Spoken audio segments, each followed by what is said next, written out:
Le marché parisien évolue toujours dans le rouge ce midi, moins 0,5% sous la pression des valeurs pétrolières.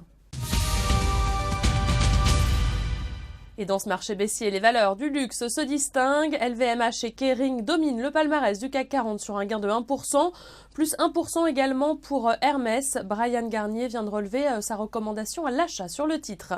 L'Oréal prend 0,5%. Le groupe français et Nestlé envisagent de mettre fin au premier trimestre 2015 à leur co-entreprise Ineov, spécialisée dans les compléments alimentaires à visée cosmétique. Et au chapitre des baisses, on retrouve les valeurs pétrolières, bien sûr. Également Airbus. Selon Reuters, la vente des 46% d'Airbus dans Dassault serait prévue en 2015.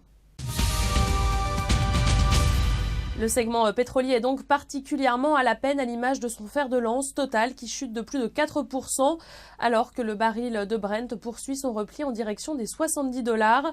Hier, l'OPEP a décidé de maintenir ses quotas de production malgré la glissade du prix du baril ces derniers mois. Total qui souffre aussi d'une note de la part de Nomura qui a dégradé le dossier à neutre tout en réduisant son objectif de cours de 56 à 50 euros. Sous pression également Vallourec qui cède 4% au lendemain d'un plongeon de 7%.